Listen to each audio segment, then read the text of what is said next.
Hello everyone. आज हम करेंगे चाइल्ड डेवलपमेंट और पेडागोजी का एक बहुत ही important topic, schedules of reinforcement यानी पुनर्बलन की अनुसूची। मुझे ये टॉपिक काफ़ी इंपॉर्टेंट लगा क्योंकि मुझे लगता है कि ज़रूर इसके कोई भी टैट का एग्ज़ाम हो या फिर DSSB का एग्ज़ाम हो, रीट हो, उसमें ये टॉपिक पे से सवाल ज़रूर आएगा। तो इसको ढंग से समझने के लिए ये वीडियो बनाई जा रही है।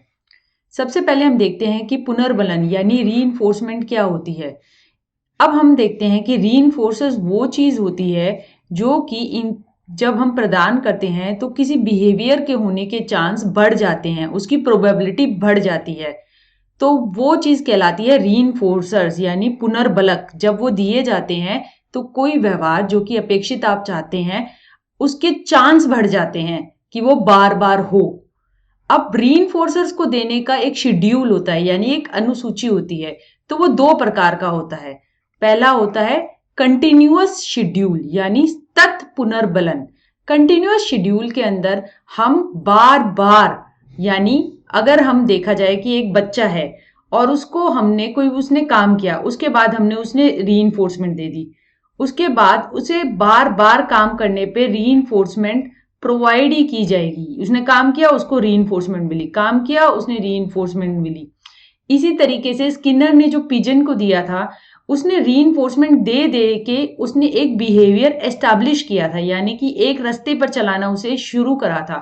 तो कंटिन्यूअस शेड्यूल का मेन बात यह है, इससे हम बिहेवियर एस्टैब्लिश करते हैं यानी एक व्यवहार को स्थापित करने के लिए ये बहुत ही काम का शेड्यूल है, बार बार देते रहना।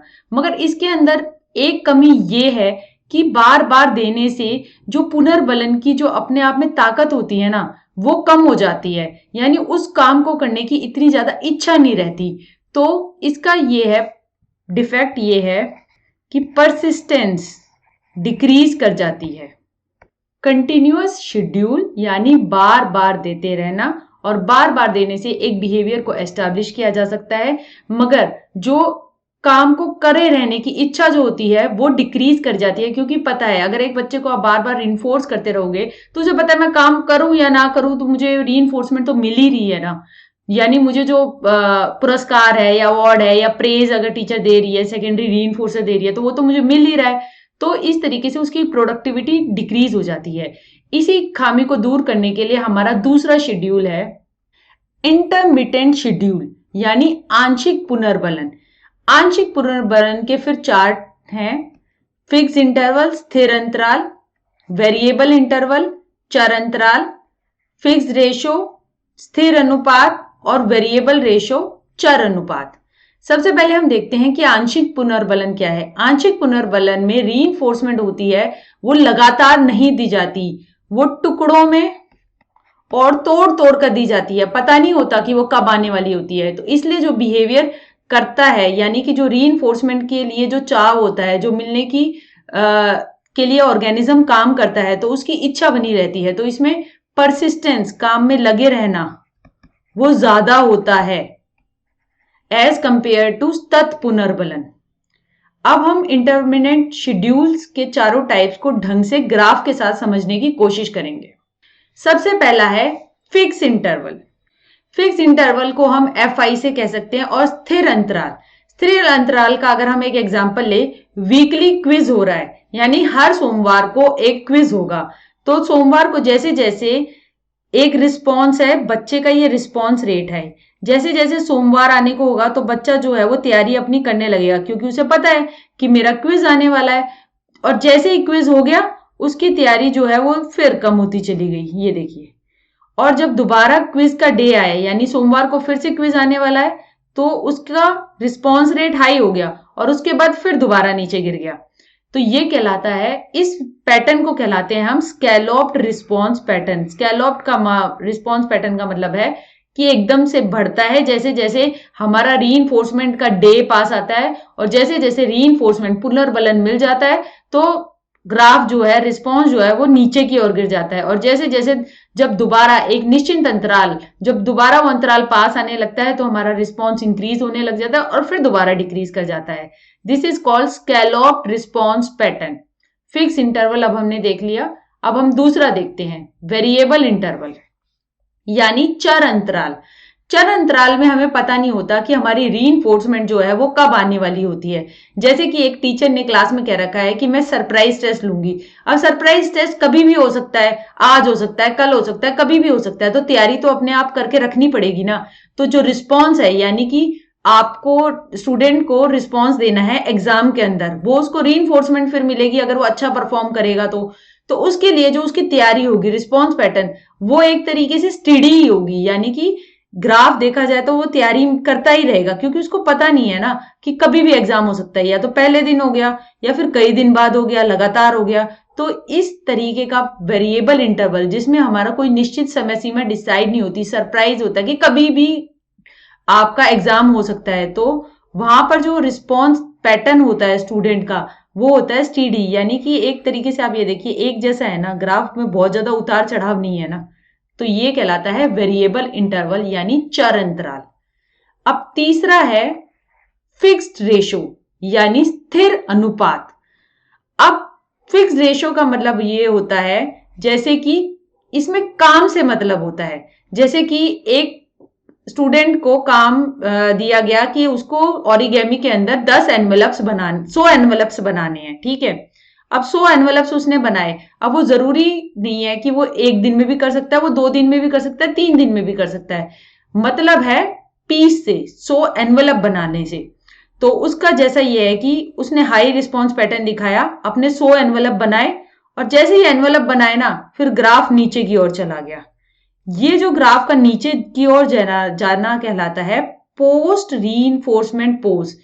यानी 100 एनवेलप बनाने पे ओरिगेमी के टीचर ने उसे यहां पर रीइंफोर्समेंट दे दी, यानी कि उसको उसका काम की उसको प्रशंसा, प्राइज या जो भी उसको अवार्ड ग्रेड मिल गया। उसके बाद जो उसका काम है, अगले 100 पीस और बनाने हैं, तो उस 100 पीस बनाने से पहले उसका जो ग्राफ है वो नीचे ढलक रहा है। देखिए नीचे की ओर ज्यादा जा रहा है। इस वाले में फिक्स इंटरवल में बहुत ज्यादा स्टीपनेस है, इसमें इतनी ज्यादा नहीं है, इसमें थोड़ी सी है। और ये जो पोज कहलाता है, ये कहलाता है पोस्ट रीइंफोर्समेंट पोज, यानी रीइंफोर्समेंट के मिलने के बाद का पॉज यानी ब्रेक। अब वो फिर ये ब्रेक आ गया, अब दोबारा उसे 100 पीस और बनाने हैं, तो फिर दोबारा वो बनाना शुरू करेगा, और इस तरीके से यहाँ पे उसको फिर दोबारा रीइंफोर्समेंट मिल जाएगी। इसमें रेशो से मतलब है, यानी पीसीस से मतलब है, काम से मतलब है, समय सीमा से मतलब नहीं है। सो ये कहलाता है स्थिर अनुपात। यानी 100 पीस पे रीइंफोर्समेंट मिली, स्थिर है, फिर उसके बाद अगले 100 पीस पे मिली, 200 पे मिली, एक स्थिर अनुपात में पुनर्बलन मिल रहा है। अब इसके बाद हमारा लास्ट जो है वो है वेरिएबल रेशो। वेरिएबल रेशो यानी चर अनुपात, इसको हम वीआर से दिखाएंगे। वेरिएबल रेशो के अंदर पता नहीं होता कि आप जो है, आपको कितने काम के बाद आपको पुनर्बलन मिलने वाला है। अब जैसे कि इसका एक एग्जांपल है गैम्बलिंग में, जैकपॉट के अंदर एक गोला सा होता है, उसमें कंचा घूम रहा होता है। कंचा घूमने के बाद वो कब आपके जो जैकपॉट पे लगेगा, तो इसका कोई निश्चिंत नहीं है कि कब लगेगा। तो मगर इसके अंदर जो अंदर से रीइंफोर्समेंट जो होती है कि अब लगेगा, कब लगेगा, तो वो इतनी ज्यादा होती है कि जो रिस्पॉन्स पैटर्न होता है वो बहुत ही हाई होता है। सबसे ज्यादा हाई ग्राफ में देखेंगे, सबसे ऊपर हाई स्टीडी लगातार रिस्पॉन्स पैटर्न इसके अंदर होता है, जब हमें ये नहीं पता होता कि रेशो में, वेरिएबल रेशो के अंदर, यानी रीइंफोर्समेंट कब आएगी, कितने काम करने के बाद आएगी। तो वो एक अस्थिरता बनी रहती है, और उसी अस्थिरता के कारण रिस्पॉन्स रेट भी हाई बना रहता है। तो कई बार ये क्वेश्चन भी आता है कि इन शेड्यूल्स ऑफ रीइंफोर्समेंट के अंदर fix interval, variable interval, fix ratio और वेरिएबल रेशो, इनमें से सबसे ज्यादा मतलब रिस्पॉन्स रेट किस में होता है, वो आप ग्राफ देख के ही बता सकते हैं। ये ग्राफ में, सब ग्राफों में नीचे की ओर लो है और ऊपर की ओर हाई है, मगर हमारा स्टीडी, हाई और स्टीडी रिस्पॉन्स रेट यानी ज्यादा, ज्यादा तो इसमें भी है, ज्यादा इस वाले में भी कुछ पॉइंट्स पे आया था जब रीइंफोर्समेंट मिलने वाली थी, मगर लगातार हाई और लगातार एक स्टीडी रिस्पॉन्स रेट यानी कि वो बना रहता है वेरिएबल रेशो के अंदर। तो इसका आंसर होगा वी आर। ग्राफ को देखिए, ग्राफ को से समझेंगे तो कभी भी कंफ्यूज नहीं होंगे। फिक्स इंटरवल यानी एक निश्चित अंतराल के बाद, इसका example weekly quiz. Variable interval यानी कि पता नहीं है कितने अंतराल के बाद रीइंफोर्समेंट आने वाली है, तो सरप्राइज टेस्ट वो कभी भी हो सकता है, कौन से भी टाइम पे हो सकता है।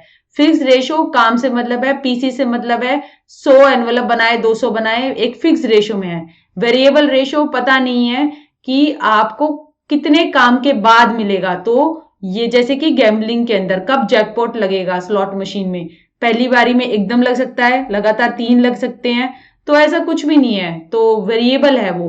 तो ये सबसे ज्यादा प्रभावशाली इसे माना गया है, वेरिएबल रेशियो को मोस्ट इफेक्टिव माना गया है।